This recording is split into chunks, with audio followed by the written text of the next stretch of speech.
오늘은 가스등 효과라는 제목으로 말씀을 나누기 원합니다. 지난주에 저희가 3장을 이제 다 끝냈고 오늘 드디어 4장으로 들어갑니다. 4장에 여러분 이제 오늘 마지막 절 6절을 읽었다시피 반 정도 이제 성벽이 다 연결되어 있는 상태에서 반 정도까지 올라와 있는 상태죠. 거의 50%? 50%까지는 거의 다 건축이 되었다라고 볼 수 있습니다. 건축이 이제 거의 다 되고 진행이 되다 보니까 하나의 문제가 다시 발생을 하죠. 본문 1절 한번 띄워주시겠습니까? 1절에 보시면 산발랏이 우리가 성을 건축한다 함을 듣고 어떻게 했죠? 크게 분노하였다라고 하고 있습니다. 분노하는 거에 그치지 않고 유다 사람들을 비웃었으며 라고 하죠. 유다 사람들이 자신들이 지속적으로 영향권을 갖고 있었던 유다 백성들이 자체적으로 자발적으로 벽돌을 하나씩을 들고 자기들이 맡겨진 그 구간들을 성벽을 재건하는 모습들을 보다가 이제 더 열받기 시작한 거죠. 그들이 만약에 성벽을 완공을 한다면 더 이상 우리가 끼칠 수 있는 영향권이나 우리가 받을 수 있는 어떤 수입, 이익들이 점점 줄어들 거기 때문이지 않습니까? 그런 면에서 하나님의 일을 한다는 것은, 하나님이 주신 우리의 사명과 비전을 따라간다는 것은 이렇게 저희가 반대 세력들을 만나게 되어 있다라고 지난번에 한번 말씀드렸던 것 같아요. 하나님의 사업, 하나님이 기뻐하시는 일, 그래서 성벽을 건축하는 일이 토브, 선한 일이다 라고 말씀드렸어요.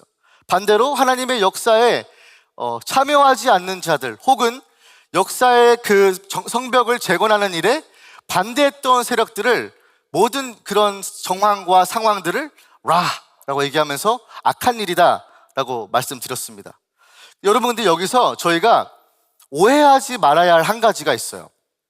그게 뭐냐면 우리는 지금 느헤미야 강해를 통해서 원수, adversary라고 제가 말씀드렸는데 이 원수가 저희들이 그냥 바라보고 있으니까 내 눈앞에 있는 물질적인 존재, 어떤 피지컬한 사람이나 집단에 대한 그런 스토리가 아니라는 것을 말씀드리고 싶어요. 약간 예를 들어 이런 것이죠. 우리가 공동체에서 같이 생활을 하다 보면 사람들과 부대끼기 시작하죠. 같이 일을 해야 되면 서로의 의견도 조율을 해야 되고요. 내가 하는 일의 스타일과 다른 사람이 일하는 스타일이 또 다를 수가 있어요. 그래서 가끔씩 우리는 내가 맞지 않고 그 사람이 맞지 않음을 인하여서 시험에 들거나 섭섭해지거나 할 때가 있어요.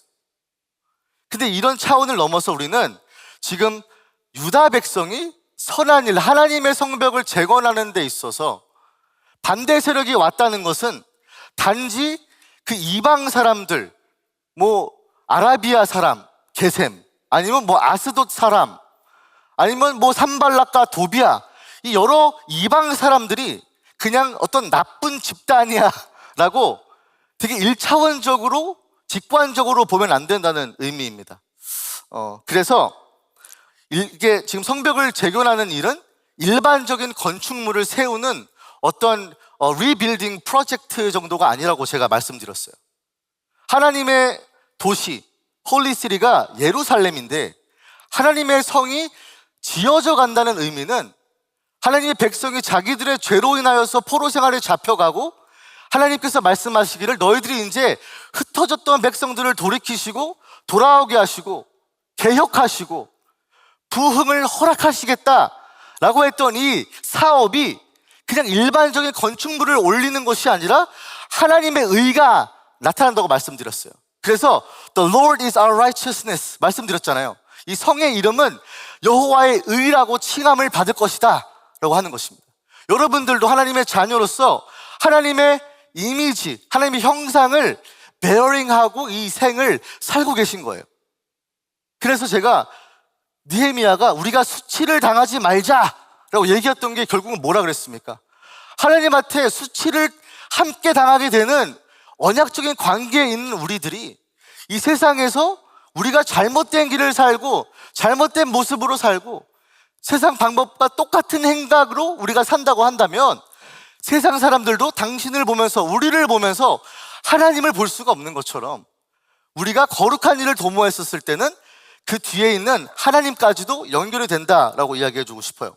그래서 영적으로 하나님의 백성이 하나님의 영광을 위해 주신 사명과 비전을 따라 하나님의 나라를 건설해가는 이 선한 일을 이루어갈 때 반드시 무조건적으로 필연적으로 원수를 만나게 돼요. adversary, 대적자를 만나게 된다 이거죠. 그러면 진짜 원수는 누구인가? 우리가 바라보고 있는 산발락과 도비아들이 그냥 나쁜 사람들인가? 어떤 물체적으로 보여지는 현상이 나쁜 것인가를 거기를 초월해야 된다는 걸 말씀드리고 싶어요. 에베소서 6장 12절 먼저 보여주시겠습니까? 12절에서 13절까지인데 한번 함께 읽어볼게요. 시작. 우리의 씨름은 혈과 육을 상대하는 것이 아니요 통치자들과 권세들과 이 어둠의 세상 주관자들과 하늘에 있는 악의 영들을 상대함이라. 13절. 그러므로 하나님의 전신갑주를 취하라. 이는 악한 날에 너희가 능히 대적하고 모든 일을 행한 후에 서기 위함이라.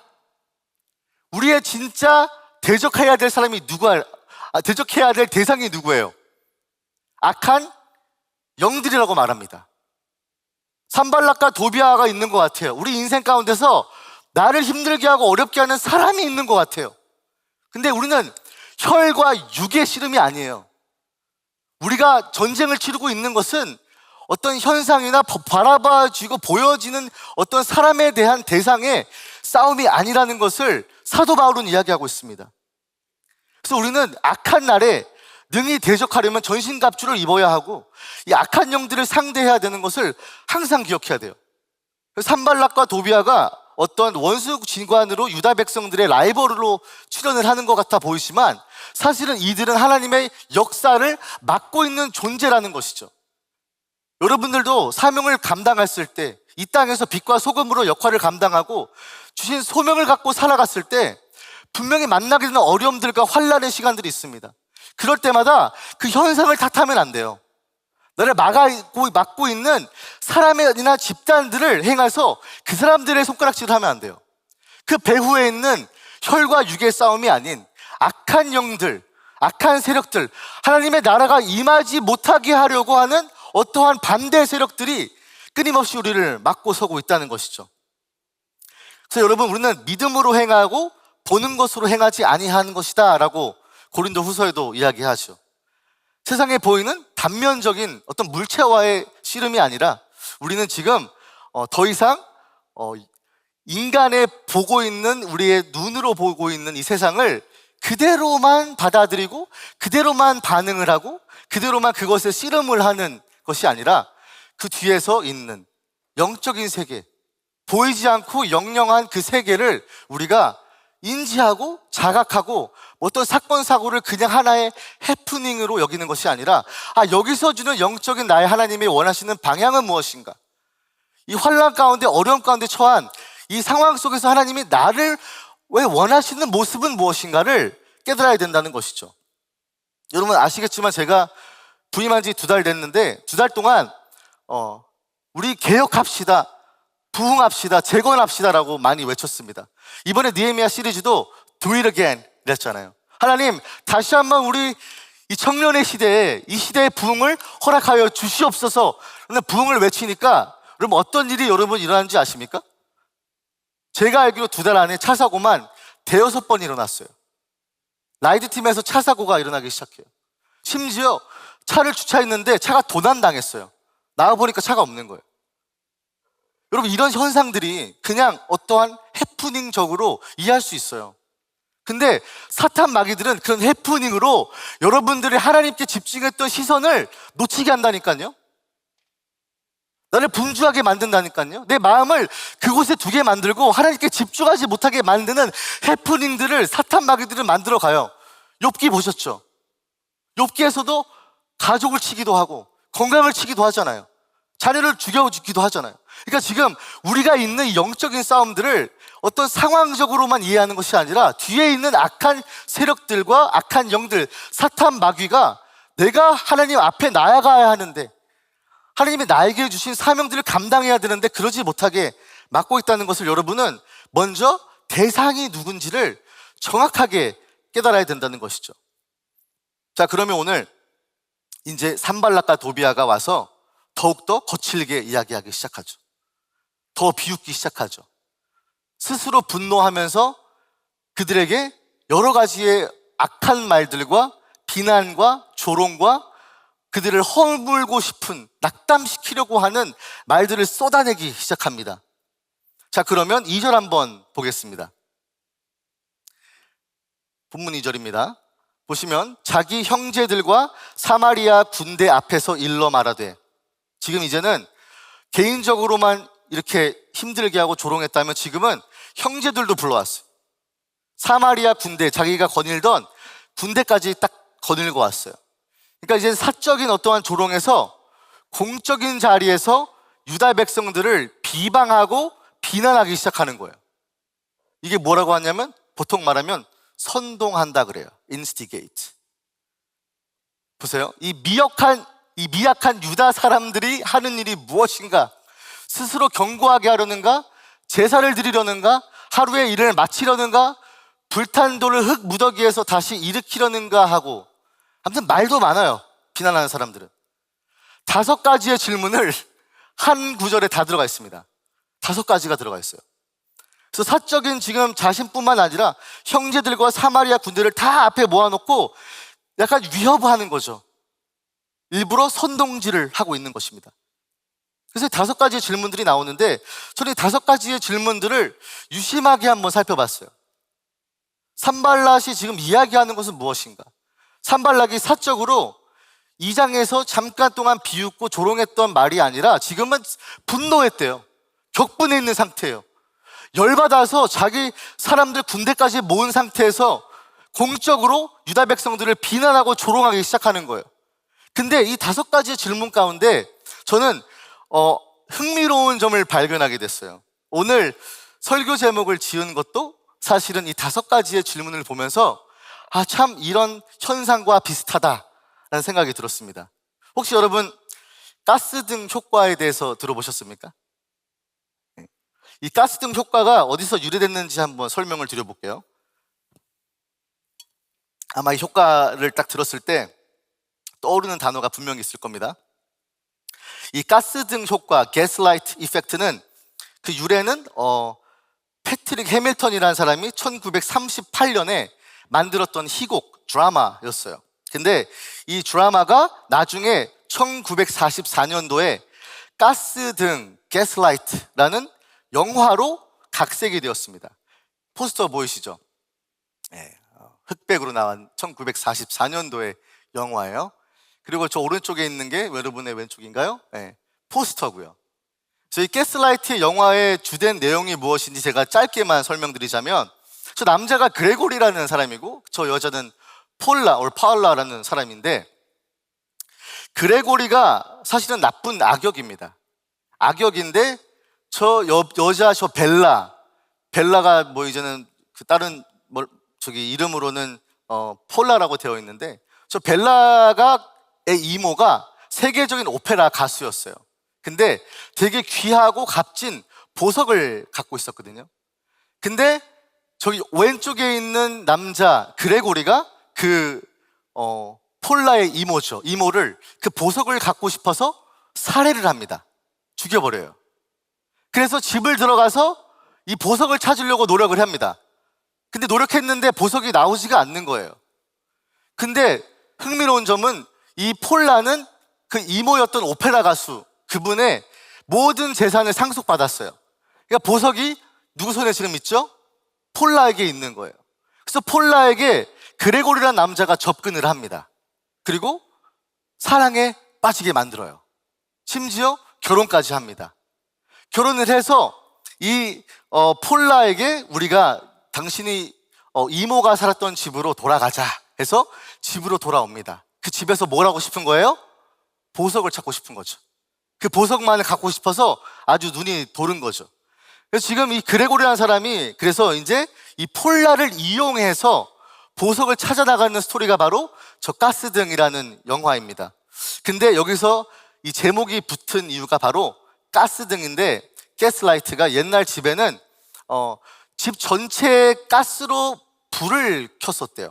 근데 가스 전체로 불을 켜다 보니까 저쪽에서 불을 켜면 이쪽에 있는 불들이 자연적으로 어떻게 되나요? 조금 더 딤해지는 거예요. 어둑어둑해지는 거예요. 그리고 밤에 막 그 다락방에서 소리가 나기 시작합니다. 쿵쾅쿵쾅쿵쾅. 그래서 폴라는 밤에 소리가 나고 불등이 어둑어둑해지니까 이상하다고 생각이 드는 거예요. 근데 그레고리는 지금 자기가 그 보석을 찾고 있는 거를 숨겨야 되잖아요. 그래서 뭘 했느냐? 가스 라이팅을 하기 시작한 거예요. 그래서 무슨 얘기를 했냐면, 폴라가 여기 좀 어두운 것 같은데, 그러면 당신이 잘못 본 거다, 왜 엉뚱한 소리를 하냐, 이런 식으로 계속해서 폴라를 핀잔을 줘요. 스스로에 대한 자신이 제대로 된 사고를 하고 있는지, 자신의 감정이 진짜인지를 지속적으로 가스라이팅을 해요. 그래서 가스등, 이 영화에서 가스라이팅이라는 단어가 나온 것인데, 지속적으로 핀잔과 질문들을 던지는데 자기 스스로를 믿지 못하는 의심을 계속 심어주는 것이죠. 그래서 결국에는 점점 무기력해지고 공허함에 빠지고 자신 스스로를 믿지 못하니까 가해자에게 의존하게 되는 스토리가 바로 이 가스등의 스토리입니다. 저는 그래서 여러분, 정의를 한번 제가 찾아봤는데, 이 가스라이팅의 정의가 무엇인가, 데피니션이 무엇인가 봤는데 이렇게 돼 있더라고요. 대상에게 정서적인 학대를 지속적으로 대상이 자신의 판단력이 매우 낮다고 스스로 믿게 만들어 그가 가해자에게 의존하게끔 만드는 세뇌의 일종이래요. 여러분 보세요. 지금 가해자에게만 이득이 되는 교묘한 궤변을 늘어놓는 바로 그레고리의 모습이 날조하고 선동하고 정치질하면서 피해자의 인지와 감정, 그 기억이 또한 옳지 않다고, 틀렸다고 얘기하면서 본인에게까지 세뇌할 정도로 가스라이팅을 하고 있는 이 모습이, 저는 누구와 흡사했냐면 산발랏의 모습과 산발랏의 발언과 비슷하다라고 생각이 들어요. 파트리시아 에반스라는 이 사람이 얘기한 거는 가스라이팅에 학대하는 방법이 5가지가 있대요. 첫 번째로 거부라는 건데, 이게 피해자의 의견을 거부하거나 이해하지 않는다라는 어떤 전술인 거죠. 어떤 심리적으로 파고드는 세뇌의 방식 중에 하나인 거죠. 그래서 듣고 싶지 않아, 너의 말은. 그 문제에 대해서는 더 할 말이 없어. 이런 식으로 그들의 의견을 총체적으로 다 거부하는 거죠. 두 번째는 반박이 있대요. 피해자의 기억을 불신한대요. 그래서 당신이 틀렸어, 당신의 기억은 정확하지 않아, 이게 그레고리가 했던 방식이잖아요. 그리고 3번은 전환이래요. 전환. 피해자의 생각을 스스로 의심하게 만든다는 거죠. 또 누구한테 이상한 말 들었어? 약 먹었어? 이런 발언들이 스스로에 갖고 있는 생각과 자신감과 자존감을 점점 낮게 만든다는 것이죠. 네 번째는 경시라는 단어인데, 이거는 depreciation이라는 단어예요. 피해자의 요구나 감정을 하찮게 여겨지게 만들어요. 그래서 이런 거죠. 그런 사소한 일로 화내는 거야?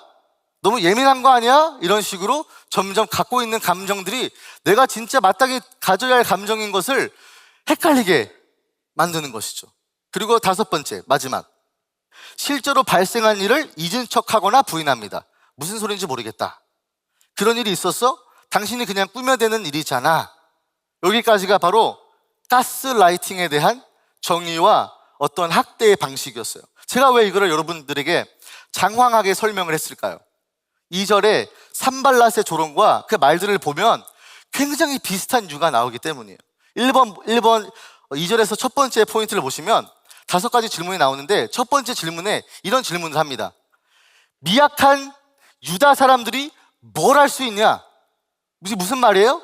성벽을 재건하는 이 거대한 일들이 너희들 같이 열등한 존재들이, 포로니 같은 너희들 존재들이 이걸 할 수 있겠냐? 라고 산발랏이 질문을 하는 거예요. 두 번째 보세요. 스스로 견고하게 할 수 있냐? 이게 무슨 말입니까? 너네 힘 있어? 돈 있어? 목재 있어? 너네 이거 다 할 수 있겠어? 라는 의미가 들어있는 것이죠. 세 번째, 제사를 드리려는가? 이게 무슨 말인가 봤더니 제사를 드려봤자 아무 일도 일어나지 않을 거야 라는 의미가 담겨 있대요. 쉽게 말해서 기도해봤자 소용없어. 예배 나와봤자 소용없어. 말씀 읽어봤자 소용없어 라고 얘기하는 것이죠. 4번, 하루의 일을 마치려는가? 하루아침에 못해. 포기해. 적당히 해. 대충 해. 5번, 불탄 돌 흙무더기에서 다시 일으키려는가? 이 돌탄 돌은요, 예전에는 저주를 상징했습니다. 그러니까 지금 산발랏이 그거를 꼬집고 있는 거예요. 너네 저주 받은 거야. 너 일 제대로 안 풀릴 거야. 너 망했어. 그냥 포기해. 이런 발언들 여러분, 제가 말했던 가스라이팅의 5가지의 학대 방법과 이 5가지 질문과 맞닿아 있는 점 여러분 느끼십니까? 뭘 느끼게 해요? 유다 백성들로 하여금 너네들은 안 될 거야. 너네들 이미 글렀어. 네 인생을 봐라. 완전 망가져 있잖아. 돈도 없잖아. 공부도 제대로 못 하잖아. 건강도 안 좋잖아. 여러 가지의 질문들을 막 던지기 시작한다는 거죠. 세상 물정 모르네. 야, 적당히 힘 빼지 마. 세상과 그냥 대충 타협하고 한 발은 세상에 두고 한 발은 그냥 교회 걸치고 살아. 다들 그렇게 살아. 라고 이야기하는 것이죠.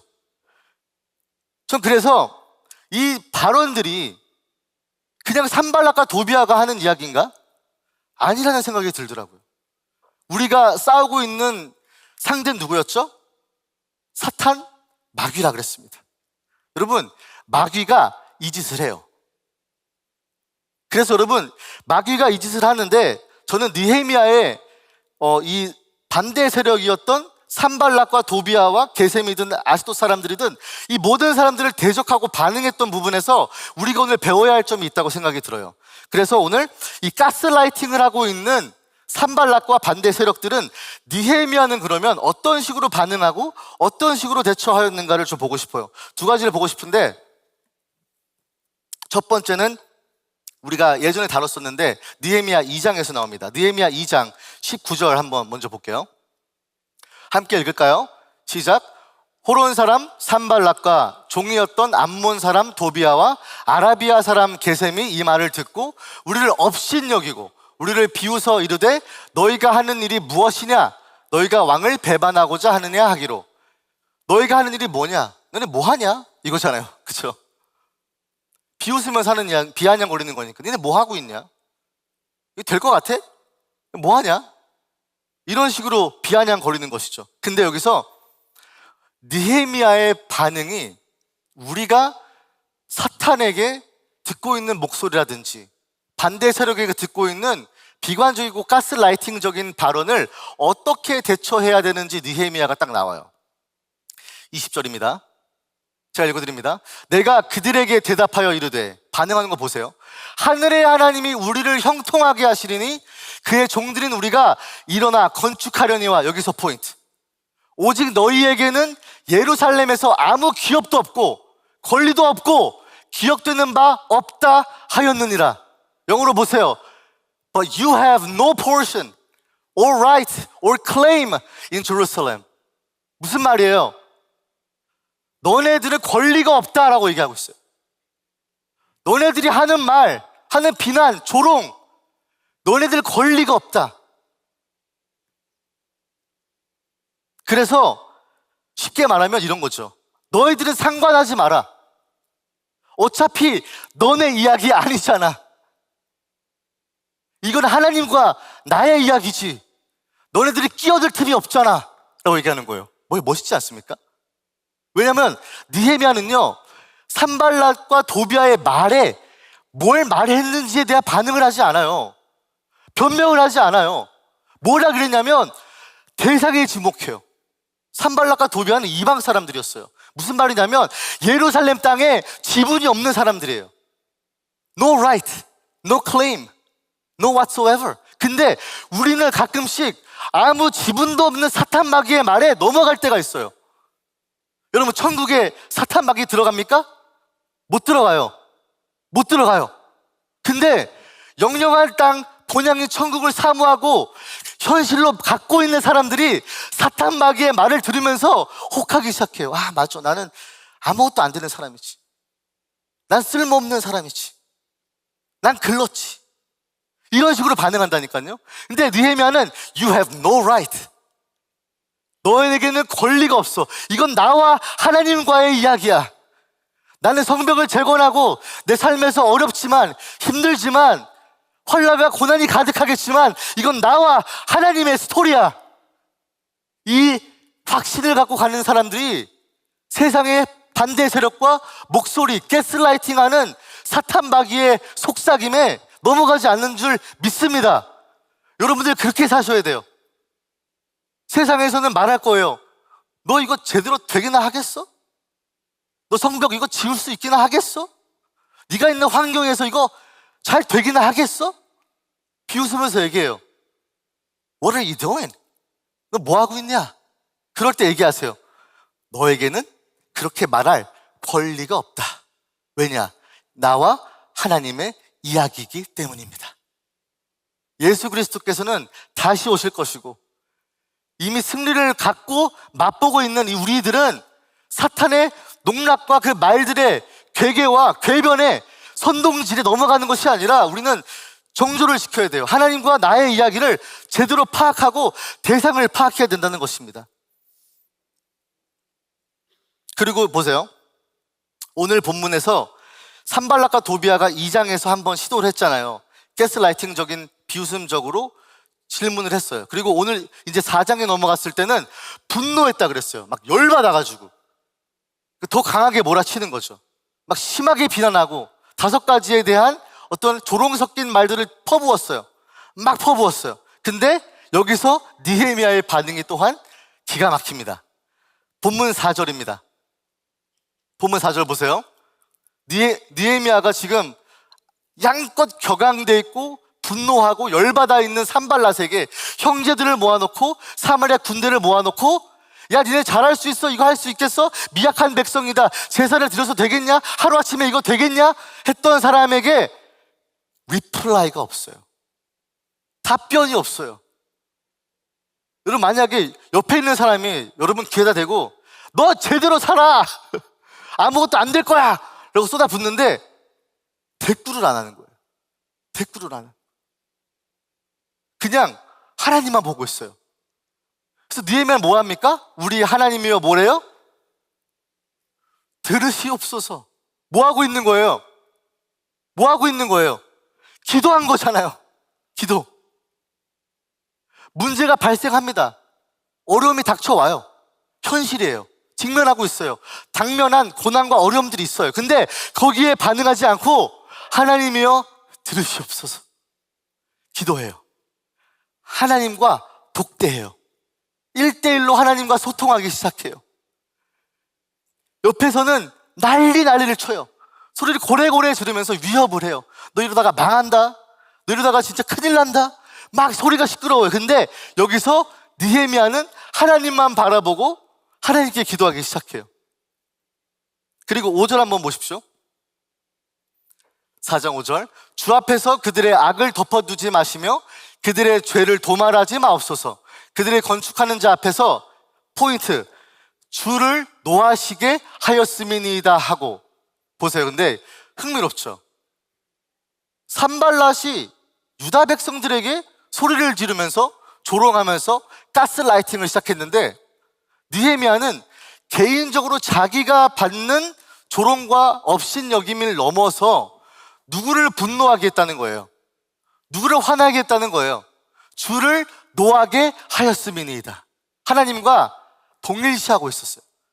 나를 욕하는 것이 결국에는 하나님을 욕하는 것을 알고 있으니까 지금 하나님의 사업과 선한 일, 성벽을 재건하는 일에서 하나님의 의와 하나님의 이름이 높여지고 하나님 영광 받아주시는 일을 감당하려고 하는 느헤미야가 그 일 앞에서 산발락이 열심히 고래고래 소리 지르고 안 될 거야 라고 질책하고 비난하니까 자기 개인적으로 받아들이는 것이 아니라 주를 열받게 했다는 거예요. 하나님을 노하시게 하셨다는 거예요. 똑같은 원리죠. 내가 인생을 살고 있지만 결국에는 우리는 하나님의 형상대로 살면서 이 세상에서 하나님의 영광을 위해 살아가는 자들인데 우리가 지금 겪고 있는 고난과 어려움을 일반적인 해프닝으로 보는 것이 아니라 영적인 세계에서 바라보는 거예요. 지금 산발라 너가 하는 일은 무엇이냐면 하나님을 욕보이고 하나님의 사업을 망치려 하고 하나님이 하시는 일들을 멈추게 하려고 하는 악하고 반대하는 세력이다라는 것을 느헤미야는 정확하게 알고 있었어요. 그렇기 때문에 이런 기도가 나오는 것이죠. 여러분, 여러분이 있는 곳은 하나님 나라가 세워지는 곳인 줄 믿으시기 바랍니다. 여러분 삶의 그 자리는 하나님이 영광 받아주시고 하나님의 이름을 높임을 받기 위한 자리인 것을 믿으시기 바랍니다. 그렇기 때문에 여러분 모든 사건 사고를 사람들과 집단을 내 보는 육적인 눈으로만 보지 마세요. 진짜 상대할 것은 혈과 육이 아니라 그 뒤에 배후 세력에서 나를 낙담시키려고 하고 하나님의 일을 열심으로 감당해야 되는데 주신 비전과 사명감을 가지고 내가 즐겁고 감사함으로 감당해야 되는데 그러질 못하게 하는 거예요. 야, 너 그거 해봤자 아무 소용없어. 집도 못 살 거야. 아무것도 안 될 거야. 이런 식으로 계속 우리 마음 가운데, 우리 머리 가운데, 우리 심령 가운데 악한 것들, 낙심하는 것들, 하나님의 일들을 감당하지 못하는 것들을 지속적으로 넣어준다는 것이죠. 여러분, 사탄 마귀는요, 우리가 연약한 부분을 정확하게 알고 있습니다. 틈타야 할 부분들을 정확하게 알고 있어요. 산발락과 도비아의 이 발언들은요, 사실은 유다 사람들이라면 진짜 쓰라리고 아픈, 뼈 아픈 상처들이었어요. 불탄 돌. 이게 뭐예요? 성벽이 이방 나라가 와서 쳐들어와서 다 뭉개버리고 불살라버렸을 때 그걸 바라봤던 선조들. 다 허물어져 있고 아무 소망도 없어 보이는 그 성벽을 바라보면서 바라봤던 유다 백성들. 이 사람들이 갖고 있던 큰 상처가 바로 이 허물어져 있던 성벽이었어요. 그러니까 너네 불탄 돌을 봐. 너네 저주받은 거야. 너네들 하나님 살아있지도 않아. 너는 끝났어. 하루아침에 될 일도 아니잖아. 적당히 해. 이런 식으로 자꾸 우리의 마음속에 넣어줘요. 여러분 혹시 그럴 때 있습니까? 여러분 일하면서 공부하면서 일터에서 내 마음이 정말 하나님의 기뻐하시는 하나님의 건설하고 하나님의 나라를 건설하는 현장이 되어야 되는데 그게 아니라 적당히 해야지 뭐. 적당히 벌고 말아야지. 이런 생각할 때 많잖아요. 공부할 때도 아이고 공부해봤자 성적 나오겠어. 이거 해봤자 내가 뭐 좋은 거 할 수 있겠어? 좋은 짭 잡을 수 있겠어? 이런 생각하잖아요. 저는 근데 이런 속삭임들과 말들이요 하나님이 주시는 말씀일까요? 그거를 여러분 분별하셔야 돼요. 내 안에서 쑥쑥 올라오는 비관적이고 패배의식에 쪄들어 있고 나는 안 될 거야 라는 그런 비관적인 생각들과 말들이 우리 삶 가운데 떠오르잖아요. 솔직히 이거 해서 뭐 되겠어라는 막막하고 힘든 마음들이 우리 가운데 있잖아요. 근데 여러분 이거는 절대로 하나님이 주시는 마음은 아니죠. 하나님은 여러분들이 있는 자리가 하나님의 예배의 처소가 되길 원하고 여러분이 있는 그 자리가 하나님의 사명을 주신 그 소명의 자리에서 하나님의 이름과 그 명성을 드높이며 예수 그리스도의 십자가가 세워지는 자리라는 것을 하나님을 기뻐하시는 그 제사의 자리인데 우리가 그거를 망각할 때가 많아요. 어떤 일이 터졌어요. 막 급해요. 그것 때문에 수습하느라 분주해요. 이게 누가 하는 일이에요?